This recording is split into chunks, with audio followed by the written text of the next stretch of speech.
si je ne prie pas, si je ne prie pas, et ce qui est bizarre, l'homme de Dieu a ajouté les 3 points de suspension. Si tu regardes bien, on a ajouté 3 points de suspension dans notre thème. Cela veut dire que la phrase n'est pas encore finie. Alléluia. Amen. Cela veut dire que la phrase n'est pas encore finie. Lorsqu'on est en train d'écrire une phrase, on n'a pas encore mis un point et qu'on a mis 3 points de suspension, cela veut dire que la pensée de l'auteur est en train de continuer. Alléluia. Amen. Amen. L'auteur est en train de continuer et qu'il y a encore des choses à découvrir que nous devons chercher à découvrir. Et lorsque nous sommes en train de dire, si je ne prie pas, 3 points de suspension, cela veut dire qu'il y aura des situations, il y aura des choses qui peuvent arriver. Il y a une suite logique de choses qui peuvent arriver dans notre vie. Alléluia. Si nous ne prions pas, d'ailleurs, si déjà démontre qu'il y a une condition, il y a une suite logique, il y a des conséquences que nous allons parler ici, que si nous ne prions pas, cela peut nous arriver. Alléluia. Alors, à la grâce de Dieu, c'est un grand thème qu'il y a beaucoup d'hommes de Dieu qui vont venir développer. Mais aujourd'hui, je vais mettre seulement une base et je vais parler de 3 choses. Alléluia. De 3 choses. Pourquoi toi, tu dois toujours prier? Je m'adresse à quelqu'un. Pourquoi toi, tu dois toujours prier? Pourquoi toujours prier? Eh bien, mais ces 3 choses, ce ne sont pas seulement des choses que j'ai, parce que je n'ai même pas beaucoup écrit. Je n'ai même pas beaucoup écrit, mais je vais parler de la pratique. Ces 3 choses, ce sont des choses pratiques que moi-même, dans ma vie chrétienne, dans ma marche avec le Seigneur, que je fais. Et au cas où je ne prie pas, c'est que je ressens dans mon cœur, c'est que je ressens dans mon esprit lorsque ces choses-là, je ne fais pas. Lorsque ces choses-là, je ne le fais pas. Alors, à chacun de nous, Dieu va commencer à nous parler. Dieu va commencer à te parler pendant que je serai en train de prier. Parce que tu seras en train de te retrouver et de voir les choses qui font que lorsque tu les ressens, le Seigneur t'appelle à la prière. Le Seigneur t'appelle à la prière. Chacun de nous dans ces lieux a des choses en lui. Lorsqu'il ressent ces choses, cela veut dire que sa vie de prière commence à tomber. Chacun de nous, il y a des choses en toi. Lorsque tu les ressens, tu sens que ici j'ai besoin de la prière. Alléluia. Amen. Parenthèse, moi souvent, si le Seigneur m'appelle à la prière, si je ne le fais pas, c'est mon mari et mes enfants qui en sont victimes. Alléluia. Je vais en que le Seigneur vous bénisse. Si je ne prie pas, nous allons lire Luc chapitre 18, verset 1 comme notre verset de base. Luc chapitre 18, verset 1. Luc chapitre 18, verset 1.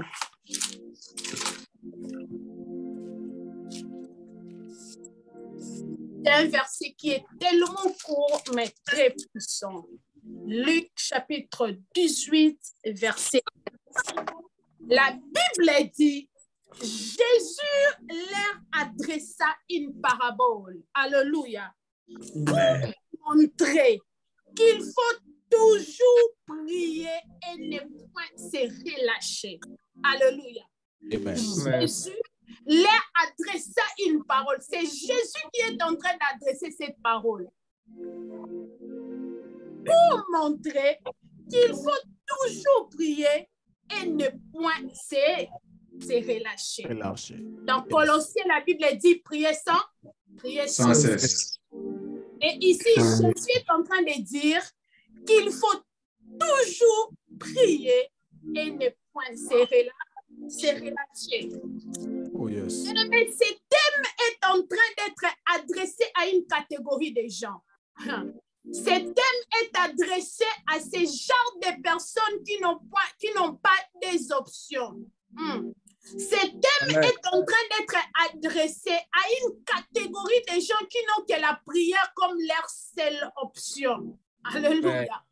J'aimerais déjà te décourager. Si tu as déjà des options dans la tête, à part la prière, ces messages ne te concernent pas. Si tu as 4 options, à part la prière, ces messages ne te concernent pas. Ce message est en train de concerner ces gens-là. S'ils ne prient pas, c'est fini pour eux. Donc, pour eux, il n'y a que la prière qui est leur seule option. Ce message s'adresse à ces personnes-là qui n'ont qu'une seule ressource. Une seule ressource. Je dis qu'une seule ressource. Là où ils partent se ressourcer. Alléluia. Là où ils partent trouver leur force. My God. Là où ils partent, c'est, comment je ne peux dire, c'est répandre d'eux-mêmes. La Bible dit, Dieu aime les cœurs qui se répandent. Alléluia. Ce message est en train de s'adresser à ceux-là qui se répandent devant Dieu et qui n'ont qu'une seule alternative. Ce message est en train d'être adressé à ces personnes-là qui, pour eux, la prière, c'est toute une vie. La prière, c'est toute une vie. Amen. La prière, pour eux, c'est toute une vie. Si on enlève la prière, ils sont morts. Ils ne savent pas quoi faire. Ils sont désespérés dans la vie. Amen. Si on enlève la prière, c'est fini pour eux. Ils n'ont plus de sens. J'étais en train de dire à mon mari ce matin, j'ai dit, si on enlève la prière dans ma vie, je deviens folle. Alléluia. My God. Pour moi, la prière, c'est une vie. Oh my God. La prière, pour moi, c'est toute une vie. Je ne peux pas imaginer ma vie sans la prière. Je ne peux pas imaginer ma vie sans la prière. Et bien, vous serez d'accord avec moi qu'il y a un élément indispensable dans la vie pour la survie de l'homme. Alléluia.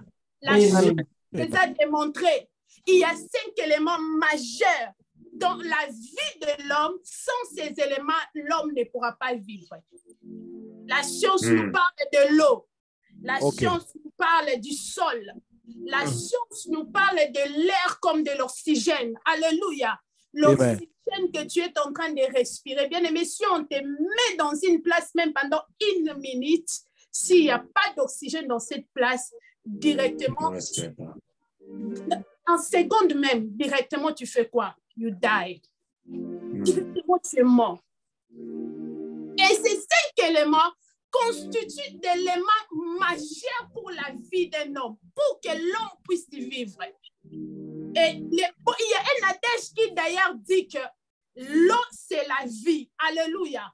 L'eau, c'est la vie. Parce que s'il n'y a pas de l'eau, je ne sais pas où est-ce que tu vas encore retrouver la force. Même lorsque tu n'as pas mangé, dès que tu prends seulement de l'eau, toi-même, tu ressens qu'il y a une force en toi. Amen. Les scientistes parlent aussi de la lumière. Les scientistes parlent de la température. Alléluia. Ces éléments constituent des éléments indispensables pour la vie d'un homme. Alors, de la même manière que ces choses sont indispensables de la vie d'un homme, de la même manière que aussi la prière constitue une nécessité dans la vie d'un homme. Alléluia. Sans la prière, l'homme ne saura pas renouveler sa force. My God. Sans la prière, l'homme ne saura pas respirer. Sans la prière, l'homme ne saura pas avoir l'oxygène pour respirer. Oh my God. C'est pourquoi j'étais en train de dire que ce thème ici n'est pas en train de concerner tout le monde. Ce thème ici est en train de concerner une catégorie de personnes. Ceux qui ont eu la prière comme leur oxygène pour respirer. Ce message est en train de parler à ces personnes-là qui considèrent la prière comme l'eau. Si l'eau peut donner la force à un homme, la force humaine, bien-aimé, la prière nous donne la force surnaturelle pour avancer. J'aimerais dire à quelqu'un que la vie chrétienne en soi-même constitue un combat. My God. laisse-moi te dire, peut-être que tu es en train de penser que lorsque j'ai donné ma vie à Jésus, tout pour moi serait rose. Tout pour moi serait rose. Je vais me marier, je vais avoir des enfants, le Seigneur va me bénir, le Seigneur va... Oui, on ne refuse pas, mais j'aimerais encore te rappeler qu'au moment que tu as donné ta vie à Jésus, tu as déclenché un combat. Alléluia. Amen. Amen. Il y aura des vents et marées. Il y aura des tempêtes qui vont souffler. Il y aura des choses qui vont arriver dans ta vie. Mais ces choses ne seront pas résolues avec une force humaine. Oh my God. Come on. Tu sauras faire les sports, même quand lorsque tu diras que moi j'ai des muscles. Mais il y a des vents, il y a des combats qui nous arrivent dans la vie chrétienne où la force humaine ne suffit pas. Nous avons besoin d'une force surnaturelle. Oh yes. My God. My God. Nous avons besoin d'une force surnaturelle. Nous avons besoin d'une force surnaturelle au-delà de ce que les yeux humains peuvent voir. Que les yeux humains peuvent voir. Nous avons vu des hommes forts se suicider à cause des problèmes avec des vents et marées. Nous avons vu des hommes riches au-delà de leur richesse, ils se suicident. Nous avons vu des gens avec des gardes-corps, mais aujourd'hui, ils ne sont pas parce qu'il y a eu des combats. Il s'est dit au-delà je n'ai pas d'autre appui. Pense seulement à se suicider. Il a manqué de la force surnaturelle qui peut lui dire, vas-y, tu peux encore le faire. Oh my God. Amen. Amen. Au-delà de la force humaine, tu as besoin de la force surnaturelle. Tu as besoin d'une force surnaturelle. Parce que la vie est l'ensemble de beaucoup de combats. Alléluia.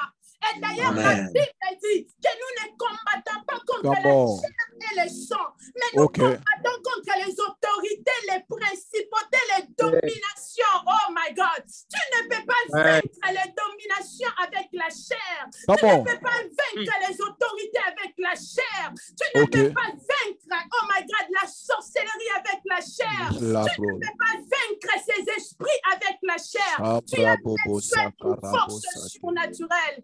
Tu as besoin d'une force surnaturelle. Eh bien aimé, la prière est la source de la puissance. La prière est la source de l'autorité. La prière nous donne la domination. Oh my God. La prière nous donne un esprit supérieur. La prière nous donne la force d'avancer encore. Même quand lorsque je suis fatigué, j'entre dans ma chambre et je commence à braquer la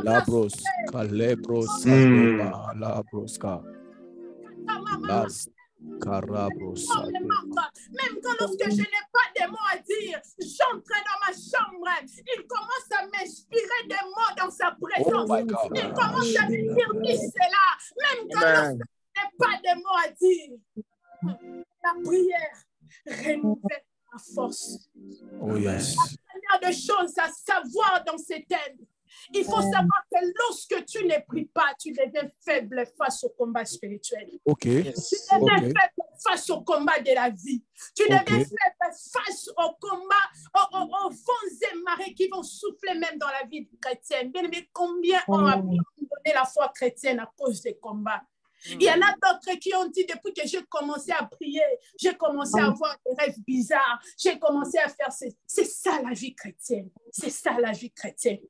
Si tu as pensé que la vie chrétienne, ce serait seulement que tu aies les mariages, détrompe-toi. Tu es dans une mauvaise adresse. Tu es dans une mauvaise adresse. Tu es dans une mauvaise adresse. La vie chrétienne, c'est un combat non seulement avec les esprits. La vie chrétienne, c'est un combat avec ta propre chair. Oh, Amen. J'étais en train de parler à quelqu'un. La vie chrétienne, c'est un combat contre toi-même. Avant d'abord, tu regardes les esprits, les autorités, la sorcellerie. Toi-même, d'abord, tu es un combat. Parce qu'il faut surmonter la chair. Il faut surmonter les péchés. Il faut surmonter la jalousie. Il faut surmonter la haine. My God. Il faut surmonter l'impudicité. Il faut surmonter la masturbation. Il faut surmonter la pornographie. Il faut surmonter ces choses. Tu surnaturelle. Oui, carabo, sakaruma. Tu as besoin d'une force surnaturelle. Seigneur, j'en Si ai tu besoin. ne pries pas face à ces choses, tu vas te sentir faible. Je l'avais, Seigneur, je l'avais, Seigneur. Tu vas te sentir faible. Je l'avais, Seigneur, je l'avais, Seigneur, je l'avais, My God. Tu vas te sentir faible. Oh, Tu vas te sentir faible. Tu vas te sentir faible. Où sont les hommes et les femmes de prière qui ont pris seulement la prière comme leur seule option dans la vie? Où sont la prière? Je ne peux rien faire. Et bien, laisse-moi te dire que ce combat, c'est un combat continuel. Ce n'est pas que tu as c'est fini. Non, non, non, non. Lorsque la Bible dit qu'il faut toujours, je n'ai même pas moyen de t'expliquer qu'est-ce que le mot toujours veut dire. Toi-même, tu comprends toujours. Toujours. Donc, cela veut dire, dès que tu es là, ma sobrada. C'est pourquoi la Bible dit il faut pardonner 7 fois 7 fois 7. Cela veut dire qu'il faut continuer à pardonner. C'est la même chose avec la prière. Toujours prier. Ça veut dire que tu pries aujourd'hui, tu pries demain, tu pries demain. Tu as vaincu la sorcellerie. Demain, tu dois vaincre les autorités. Demain, tu vas vaincre les situations. Toujours, parce que à chaque fois que tu es en train de monter, il y a un combat qui arrive. À chaque fois que tu es en train de monter, il y a un combat qui arrive. Oh my God. À chaque fois que tu es en train de monter, il y a un combat qui arrive. Tu dois toujours prier. My God. Et lâcher. Toujours prier sans te relâcher. Yes. Pas seulement les combats. Ça vient de mon esprit maintenant. Il y a des choses. Nous avons toujours tendance de voir les diables. Il y a d'autres tests que le Seigneur nous fait passer. Il y a d'autres épreuves que le Seigneur nous fait passer. Si tu n'as pas une vie de prière, tu vas lâcher. Ce n'est même pas les esprits. Ce n'est même pas la sorcellerie. Mais Dieu est en train seulement de te faire passer par un test. Parce que derrière ce test, il y a une bénédiction qui t'attend. Il y a une grandeur qui t'attend. Il y a une élévation qui t'attend. Et Dieu est en train de t'éprouver. Dieu est en train de te faire passer dans des tests après tests, après tests, après tests. Bien aimé, lorsque tu ressens ce genre de choses en ton prière, tu risques de rater. Tu risques de rater. Tu risques de rater. Il faut toujours prier. Prie aussi lorsque tu passes dans les moments des épreuves. Prie aussi lorsque tu passes dans les moments où le Seigneur vient te tester. Prie aussi lorsque tu passes dans les moments des écoles. Oh my God. Dans les moments où le Seigneur est en train de te faire enseigner de quelque chose. Prie aussi lorsque le Seigneur est en train de t'enseigner quelque chose où tu n'es pas en train de comprendre. Tu dis, Seigneur, qu'est-ce que tu veux? Entre dans la prière. Non pas parce que je vais chasser les démons. Non pas parce que je vois seulement les diables tout autour de moi. Mais j'entre dans la prière seulement pour dire à Dieu, Seigneur, qu'est-ce que tu veux m'enseigner? Qu'est-ce que tu veux m'enseigner, Seigneur? Qu'est-ce que tu veux m'enseigner? Qu'est-ce que tu veux m'enseigner, Seigneur? Qu'est-ce que tu veux m'enseigner, Seigneur? Parle-moi, Père. Parle-moi, Seigneur. Je ne veux pas rater ces tests. Je ne veux pas rater. Je ne veux pas rater cette bénédiction. Quelle attitude que je dois prendre? Quelle attitude, Seigneur? Parle-moi. Et lorsque le Seigneur nous appelle à la prière, ce n'est pas seulement pour les combats que nous avons de la vie. Non, non, non. C'est lorsque nous passons dans des moments des épreuves, dans le moment où le Seigneur est en train de nous éprouver, des moments où le Seigneur est en train de nous tester, des moments où le Seigneur est en train de nous... Parce que ce sont des moments où, des fois, tu te retrouves dans le moment de confusion. Est-ce que c'est Dieu ou ce n'est pas Dieu? C'est ce que je suis en train de voir. Est-ce que tu te retrouves dans un moment de confusion? Toi-même, tu n'as même pas de réponse à donner aux choses que tu es en train de voir. Profite. pour rester dans la présence de Dieu. Sinon, tu vas rater. Si tu ne pries pas, tu vas rater. Amen. Si tu ne pries pas, tu ne sauras pas apprendre la pensée de Dieu. Si tu ne pries pas, tu ne sauras pas la saison par laquelle tu es en train de passer. Tu ne sauras pas quelle saison je suis. Tu ne sauras pas. Le diable n'est même pas là. Les sorciers de la famille disent, nous ne sommes pas là. C'est lui avec son Dieu. C'est lui avec son Dieu. Il faut toujours prier.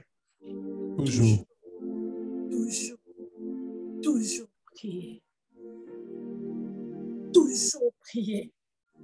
Je suis en train de prier dans le nom de Jésus. Au nom de Jésus. Que Dieu te donne la force de se tenir dans sa présence. Je le reçois au nom de Jésus. Que Dieu te donne la force de se tenir dans sa présence. Je le reçois au nom de Jésus. Force de se tenir dans ta présence.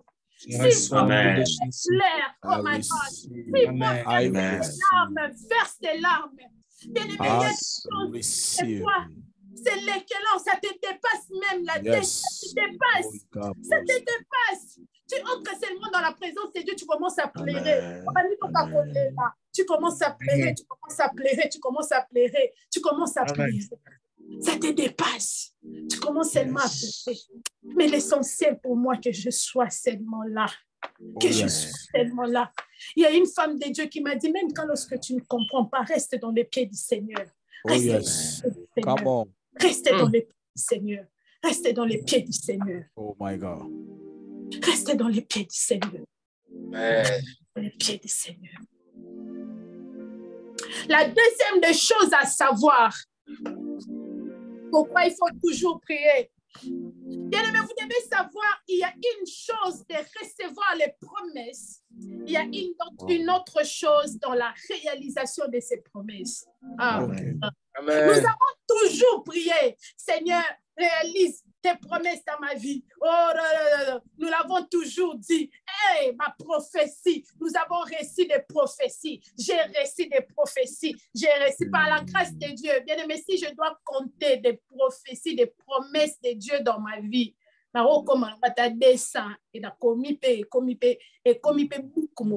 c'est pourquoi la Bible dit, écris la promesse. Oh my God, j'ai même oublié les versets. Écris-la.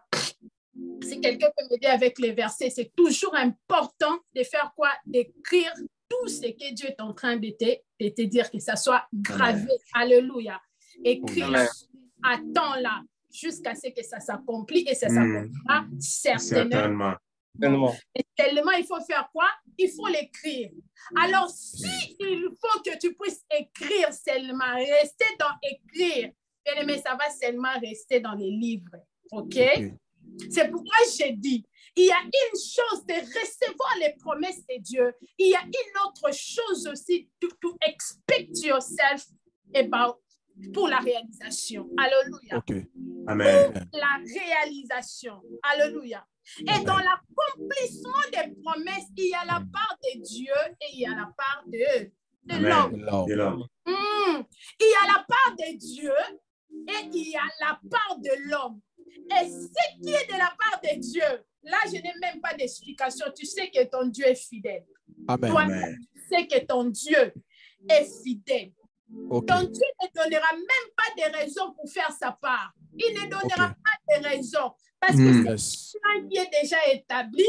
Il y a des anges qui sont là seulement pour réaliser ces choses. Oh, Rabasouté. Il y a des anges qui sont là pour réaliser ces choses. Il y a des esprits qui sont en marche pour réaliser ces choses. Il y a un plan déjà bien établi qui doit réaliser ces choses dans 5 ans, dans 10 ans, dans 20 ans, je ne sais pas quoi. Il y a des hommes physiques que Dieu déjà a établis pour que tu puisses arriver là où Dieu t'attend. Il y en a.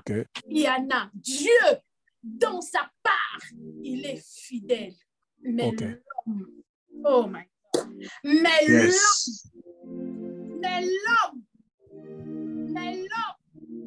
il y a un adage qui dit, les cimetières cimetière est le lieu le plus riche. Quand tu regardes dans les cimetières, il y a des livres qui ne sont pas finis, il y a des rêves qui ne sont pas réalisés, il y a des promesses qui ne sont pas réalisées, il y a des choses dans les cimetières là-bas, il y a des choses, des gens qui sont partis avec des visions dans le cœur, qui sont partis avec des choses dans leur cœur, ils sont partis avec des livres, ils sont partis avec des dons, ils sont partis avec des talents, ils sont tellement dans les cimetières. Amen. Pourquoi ça? Pourquoi nous ratons certaines choses? Alléluia. Même quand Dieu nous promet. Bien aimé, j'aimerais dire à quelqu'un que la prière vient activer, accélérer le processus de la réalisation des promesses de Dieu dans nos vies. Come on. OK. La prière que tu négliges là, tu devais déjà te marier depuis longtemps parce que Dieu avait dit. C'est parce que tu n'arrives pas à prier que jusque-là, ça tarde. Jusque-là, ça tarde. Tu devais déjà être élevé. Mais parce que tu ne pries pas, jusque-là, ça fait quoi? Ça tarde. Ça tarde. Ça tarde. Bien aimé, la prière vient activer et accélérer le processus de la réalisation des promesses de Dieu dans ta vie. Amen. J'étais en train de dire qu'il y a des anges qui sont là, qui t'attendent, seulement pour que tu puisses les commander. Oh, OK. Les anges sont des esprits que Dieu a placés pour notre service.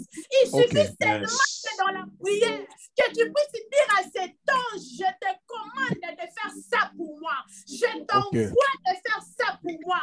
Je te dis de faire ça pour moi. Bien aimé, il faut s'élever parce que ces anges sont là seulement pour que l'accomplissement de la promesse arrive. Alléluia. Yes. Oh my God. Amen. Et commencer à accélérer le processus de la promesse de Dieu dans ta vie. Ils vont s'élever et commencer à être en mouvement. C'est pourquoi lorsque j'entre dans ma chambre, je prie, je dis à Dieu, Père, mets les anges en mouvement. Oh my God. Oh yes.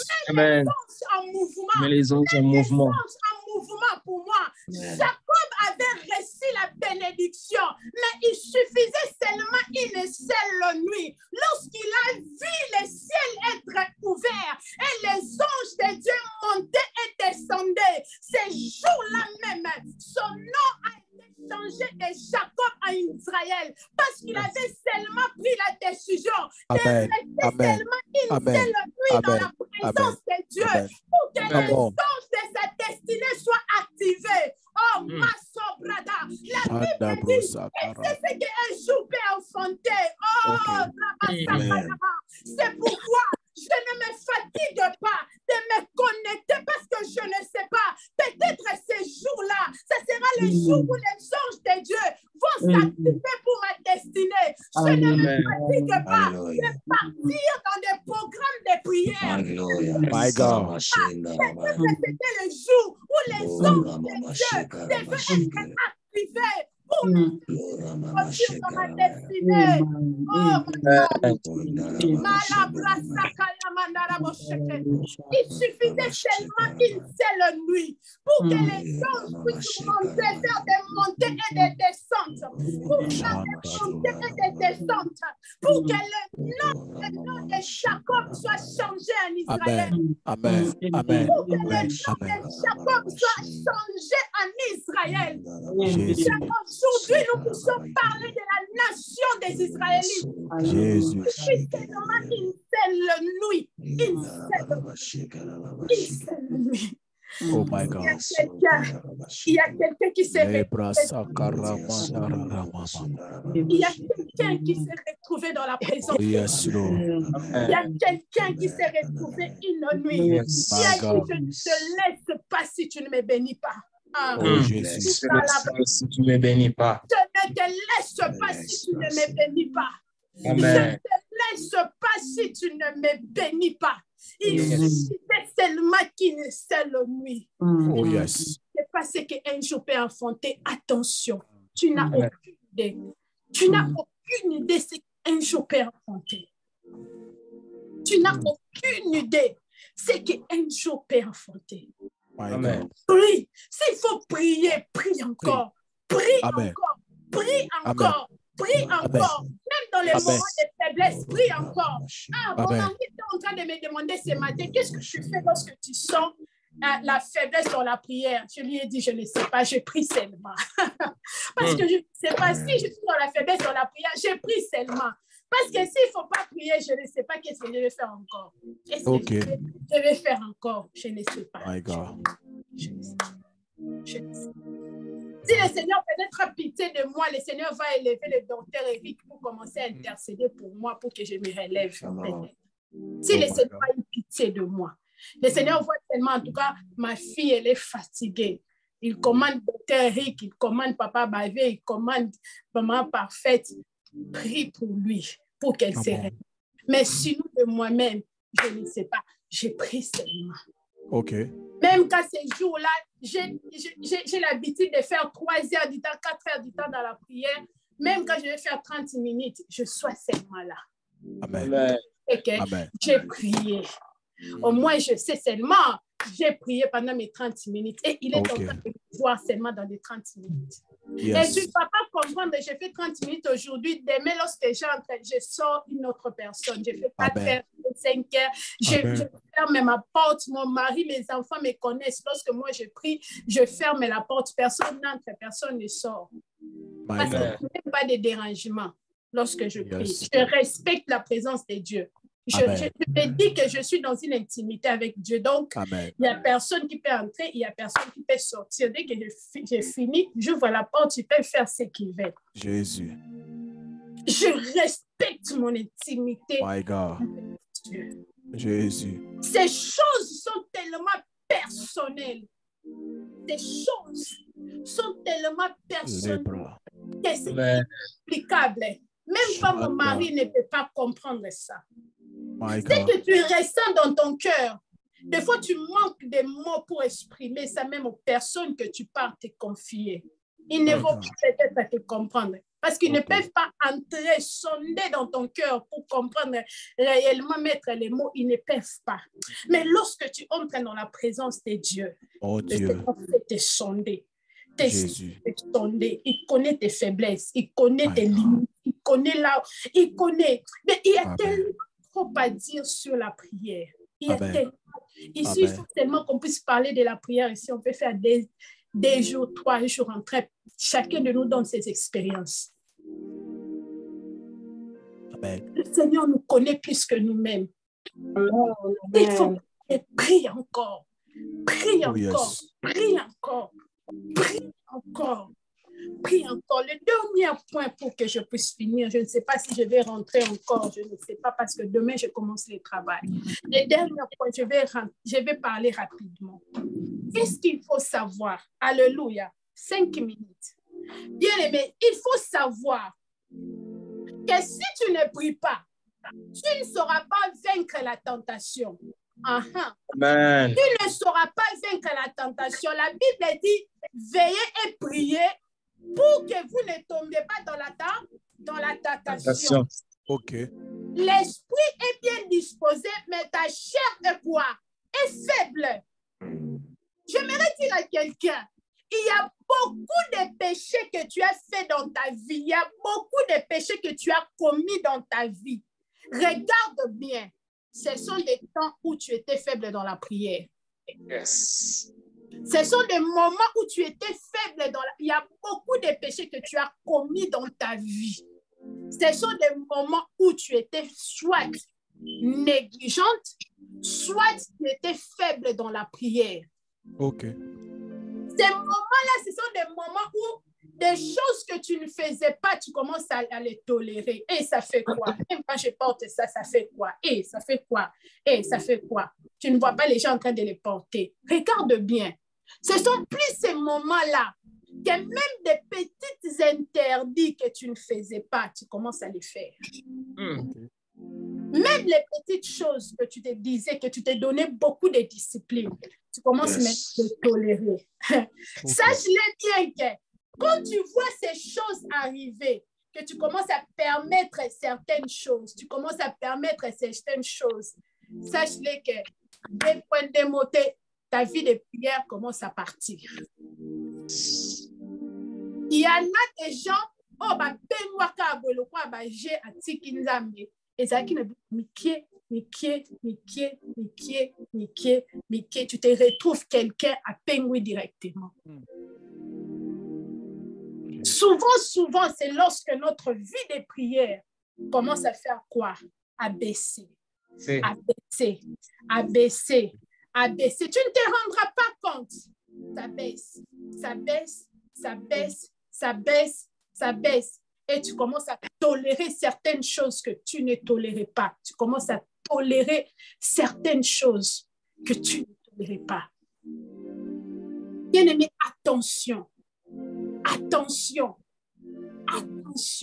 C'est pourquoi la Bible dit veillez et priez pour que tu ne puisses pas tomber dans la tentation. Okay. Tu veilles et tu pries. Bien-aimé, ce que j'aime avec le Saint-Esprit, lorsque nous prions, nos esprits restent ouverts aux certaines choses. Alléluia. Amen. Nos esprits restent ouverts dans certaines choses. Facilement, tu peux écouter la voix de l'Esprit. Okay. Facilement, tu peux écouter la voix de Dieu qui te parle. Que ce que tu fais, ce n'est pas bon. Regarde, si tu fais ça, tu vas pécher. Facilement, lorsque nous sommes dans une vie de prière stable, c'est facile pour nous d'écouter la voix de Dieu. C'est facile pour nous d'écouter la voix de l'Esprit. Amen. Et bien aimé, moi particulièrement, lorsque je ne suis, mon esprit est fermé, je sens que ces jours-là, mon esprit est fermé, je deviens trop nerveuse. Alléluia. Je ne vais pas pécher, mais je deviens trop nerveuse. Et ça tombe sur mon mari et mes enfants. Alléluia. Le problème, c'est que prière et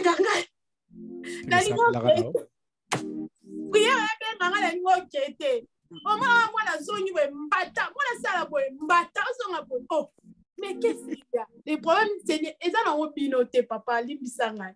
Les gens ont dit, compréhension,